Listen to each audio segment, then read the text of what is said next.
Assalamualaikum warahmatullahi wabarakatuh. Selamat datang di Audiobook Indonesia bersama Nurul Ilmarsah. Kali ini kita akan melanjutkan membaca buku yang berjudul Ya Allah Tolong Aku, penulis dari Aka. Bab keempat. Siapa yang salah? There is no such thing as in nonsense. Everybody is guilty for something. Tidak ada orang yang tidak bersalah. Setiap orang pasti punya kesalahan. Setelah pada bab-bab sebelumnya kau menangis, mengeluh dan bertanya-tanya, kini kita sampai pada sifat manusia yang keempat, yang apabila ditimpa kesulitan, yaitu menyalahkan. Biasanya, orang yang ditimpa musibah atau kemalangan akan mulai salah menyalahkan, baik itu menyalahkan dirinya, menyalahkan orang lain, bahkan sampai-sampai menyalahkan takdir dan menyalahkan Tuhannya. Salah menyalahkan ini juga merupakan sifat fitrah manusia yang tidak bisa menerima hal buruk terjadi pada dirinya. Ia akan mencari kambing hitam, mencari sesuatu yang bisa menjadi tumpuan kesalahannya. Walaupun ia tidak tahu siapa sebenarnya yang menyebabkan penderitaan yang dialaminya. Manusia biasanya akan merasa lebih lega apabila bisa melampiaskan kesalahannya kepada sesuatu atau seseorang yang ia rasa menyebabkan kemalangan itu terjadi pada dirinya. Kadang-kadang, rasa menyalahkan ini juga membawa kepada rasa kebencian. Inilah yang sangat ditakutkan. Manusia yang sudah disakiti begitu berat akan membenci segala sesuatu yang berhubungan dengan yang menyebabkan kemalangannya. Ia mungkin akan membenci dirinya, membenci orang lain, atau bahkan membenci Tuhannya. Jika kau sudah merasa seperti itu, berarti kau sangat butuh pertolongan dengan segera. Jika dibiarkan berlarut-larut, hal ini akan mendarah daging pada jiwamu dan mengubah cara pandangmu terhadap sesama ciptaan Tuhan, dan bahkan Sang Pencipta itu sendiri. Kau tidak akan bisa hidup dengan damai dan bahagia, karena kau akan selalu merasa bersalah, membenci semua orang, dan merasa semua orang membencimu. Aku memang bodoh. Kenapa sih aku berbuat begini? Aku bodoh sekali. Ini adalah kata-kata yang sering sekali saya ucapkan apabila ditimpa suatu kemalangan atau kesedihan. Semua terjadi karena aku, karena kebodohanku. Kenapa aku tidak mengantisipasi hal ini? Kenapa aku tidak bersiap-siap? Kenapa aku sampai tidak tahu? Pernah ada seseorang yang memiliki sesuatu yang sangat berharga dan sangat ia sayangi. Pada suatu hari tiba-tiba saja benda itu hilang, lalu orang itu mulai menyalahkan dirinya sendiri. Bodoh sekali aku ini. Kalau aku jaga dengan baik, pasti ia tidak akan hilang, ya kan? Kalau sebelumnya aku bertindak dengan baik, pasti sekarang aku masih memilikinya. Dasar bodoh kamu, bodoh. Biasanya hal seperti ini menimpa orang-orang yang perfeksionis, yang merasa dirinya tidak memiliki cacat. Tetapi apabila ia melakukan suatu kesalahan atau ditimpa kesedihan, mulailah ia mencari-cari kelemahannya. Mulailah ia menyalahkan kebodohannya yang sebenarnya belum tentu menjadi penyebab kemalangan itu.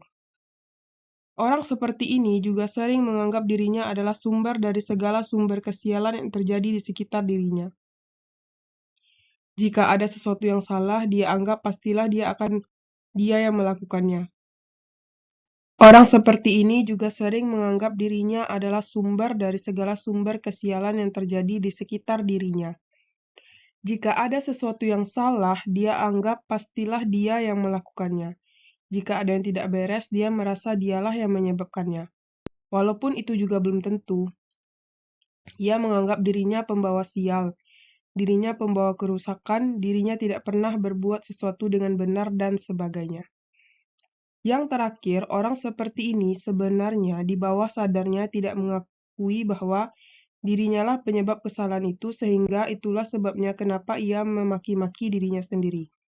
Ia mencoba menutup-nutupi kesalahannya dengan memarah-marahi dirinya, sehingga terbebas dari beban yang lebih besar. Ia akan lega setelah menyalahkan dirinya. karena sebenarnya ia tidak mau mengakui bahwa dirinya penyebab kesalahan yang ditimbulkannya. Jadi, penyebab kenapa orang menyalahkan dirinya sendiri itu ada 3. Yang pertama, ia merasa dirinya sempurna atau tidak ada cacat. Yang kedua, ia merasa dirinya pembawa sial atau sumber penyebab dari segala kemalangan. Yang ketiga, ia secara tidak sadar tidak mau mengakui bahwa dirinya lah penyebab kemalangan. Jika kita renungkan dengan seksama, patutkah seseorang menyalahkan dirinya sendiri? Jika kau memang bersalah, layakkah kau menyalahkan dirimu sendiri? Jika kau tidak bersalah, apa layak pula kau masih menyalahkan diri sendiri? Apa gunanya? Apa hasilnya dari menyalahkan diri sendiri ini?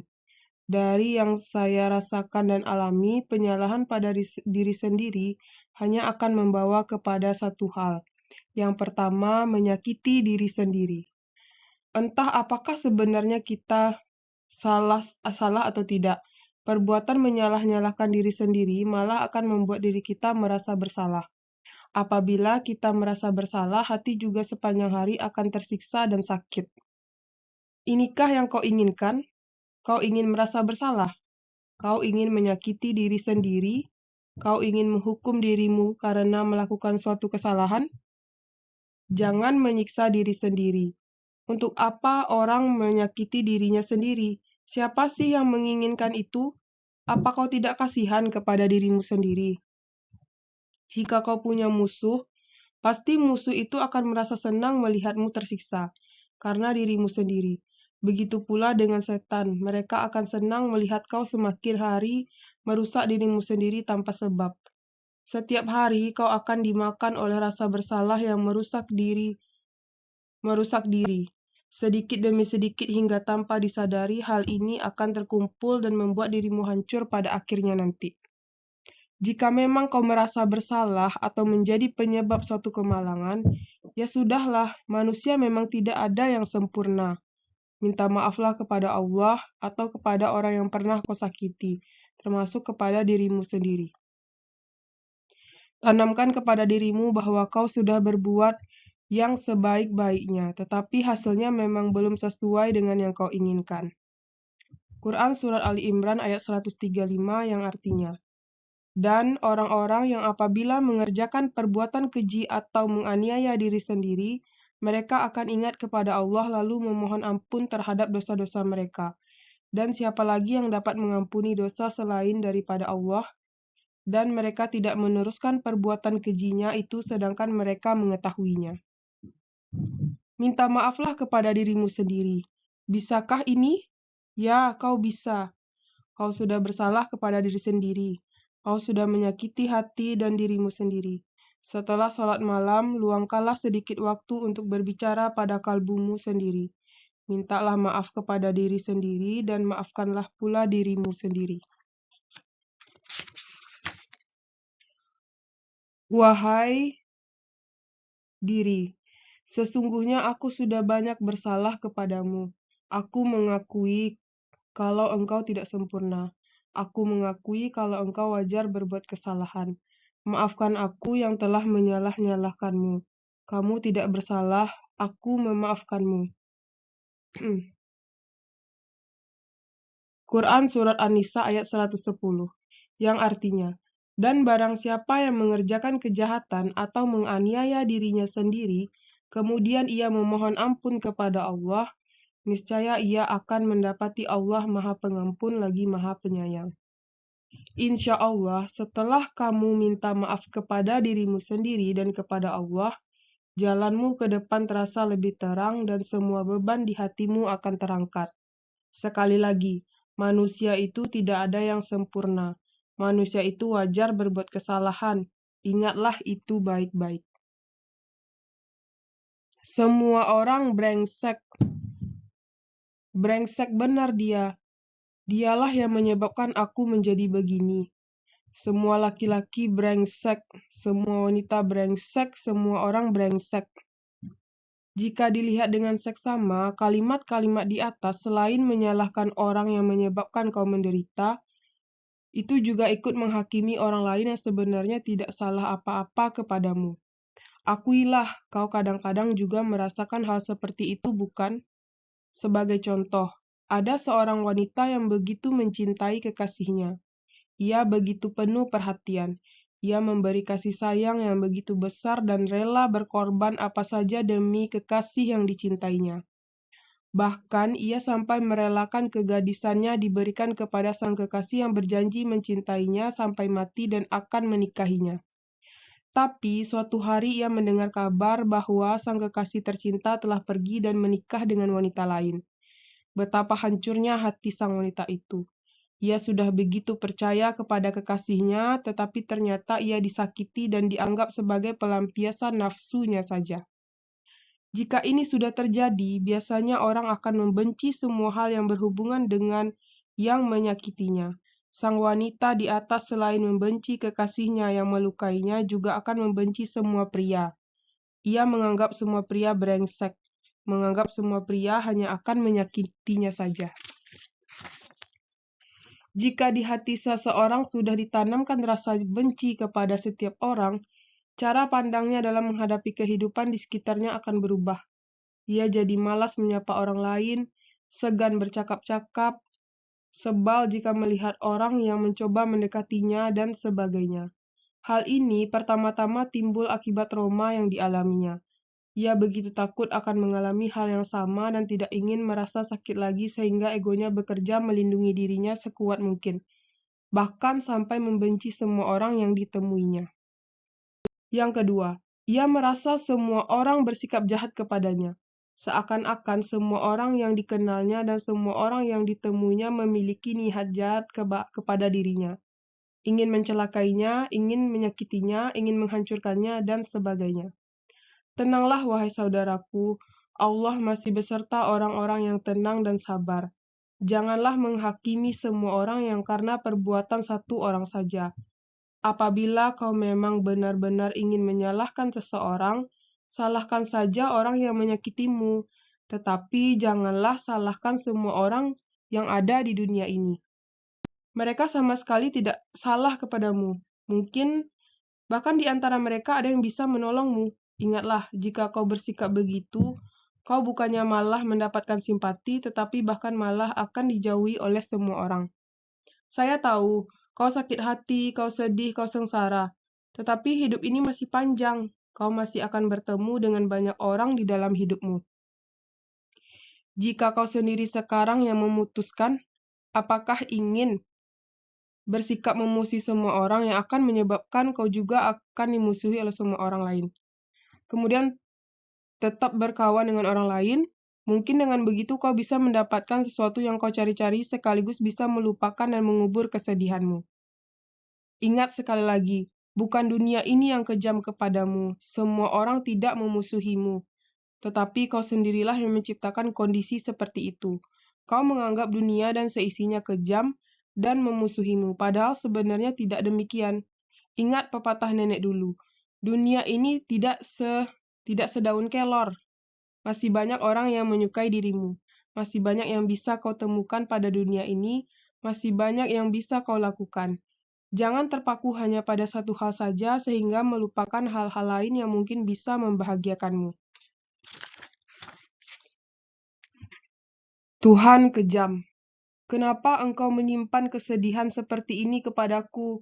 Engkau tega sekali, ya Allah. Engkau kejam. Ini adalah rasa penyalahan yang paling banyak dilontarkan oleh manusia yang bertuhan, tetapi belum memahami inti dari Tuhan itu sendiri. Begitulah manusia, jika ia diberi kenikmatan dan kebahagiaan oleh Allah, ia akan menganggap Allah sayang kepadanya. Tetapi apabila suatu waktu diberi musibah dan kesedihan, ia akan menganggap Allah jahat dan kejam kepadanya. Quran Surat Al-Fajr ayat 15-16 yang artinya, adapun manusia, apabila Tuhannya mengujinya lalu dimuliakannya dan diberinya kesenangan, maka ia berkata, Tuhanku telah memuliakanku, tetapi apabila Tuhannya mengujinya dengan memberinya kesedihan, maka ia berkata, Tuhanku telah menghinakanku. Hentikanlah ini. Janganlah kau menyalahkan Allah atas apa yang telah menimpamu. Ini adalah hal yang salah. Memang semua yang kita alami sudah direncanakan oleh Allah. tetapi tidak sembarangan memberikan itu kepada kita. Semuanya sudah diatur dan direncanakan dengan sematang dan seadil mungkin, sesuai dengan peran dan kemampuan yang kita miliki. Dan Allah memiliki suatu niat lain di balik itu semua. Quran Surat Al-Qamar ayat 49. Sesungguhnya kami menciptakan segala sesuatu menurut ukuran. Jika kita diberi kenikmatan, mungkin itu cara Allah untuk memberi kebahagiaan dan ujian kepada kita. Tetapi jika kita diberi kesedihan, jangan anggap Allah marah. Jangan anggap Allah benci kepada kita dan jangan anggap Allah itu kejam. Sebenarnya Allah tidak pernah menganiaya seorang manusia pun, tetapi manusialah yang menganiaya dirinya sendiri. Quran Surat Al-Yunus ayat 44. Sesungguhnya Allah tidak menganiaya manusia sedikit pun, akan tetapi manusia itulah yang menganiaya diri mereka sendiri. Berprasangka baiklah kepada Allah. Anggaplah musibahmu sebagai salah satu cara Allah memperingatkan kita dengan mengampuni dosa-dosa kita. Sekali lagi, jika Allah memberikan suatu musibah atau kesedihan, itu artinya Allah masih menyayangi kita. Allah masih memberikan kesempatan agar kita mampu mengintrospeksi diri, agar kita bisa melihat dan memperbaiki semua kesalahan yang mungkin telah kita lakukan dulu, agar kita bisa berubah menjadi manusia yang lebih baik. Jika kau dalam kondisi menyalahkan Allah, sebenarnya ada setan yang sedang mempengaruhi hatimu agar syirik dan kufur kepadanya. Quran Surat Al-Baqarah ayat 169 yang artinya, sesungguhnya setan itu hanya menyuruh kamu berbuat jahat dan keji, dan mengatakan terhadap Allah apa yang tidak kamu ketahui. Jadi, hentikanlah menyalah-nyalahkan Allah. Minta ampunlah jika kau pernah melakukannya. Sesungguhnya Allah itu maha sempurna. Dia tidak pernah berbuat salah. Semua yang kau alami sudah diatur dengan seadil mungkin untuk kebaikan dirimu sendiri. Jika kau bisa melihat dengan hati nurani yang paling dalam, sesungguhnya Allah itu benar-benar sayang kepada kita. Jika Allah memberikan suatu musibah atau kesedihan, itu artinya Allah masih menyayangi kita. Kesimpulan, Quran Surat An-Nisa ayat 148. Allah tidak menyukai ucapan buruk yang diucapkan dengan terus terang kecuali oleh orang-orang yang dianiaya. Allah adalah maha mendengar lagi maha mengetahui. Apapun musibah yang kau alami, seberapapun sedihnya dirimu, janganlah menyalah-nyalahkan siapapun atas kejadian tersebut. Semua hal memang sudah ditakdirkan untuk terjadi. Seberapapun banyaknya kau menyalahkan diri sendiri, menyalahkan orang lain, atau menyalahkan Tuhan sekalipun, semuanya percuma saja. Kejadian itu sudah terjadi dan tidak bisa diperbaiki lagi. Ingat, jangan menyiksa diri sendiri. Kasihanilah dirimu sendiri. Jangan menyalahkan semua orang. Tidak semua orang bersalah kepadamu. Allah itu maha sempurna. Dia tidak pernah salah. Doa. Ya Allah, maafkanlah aku yang tidak sempurna ini. Jika aku salah, jangan biarkan aku menyalahkan diriku sendiri. Jika orang lain yang salah, jangan biarkan aku menyalahkannya. Sesungguhnya Engkau Maha Sempurna dan Maha Penyayang.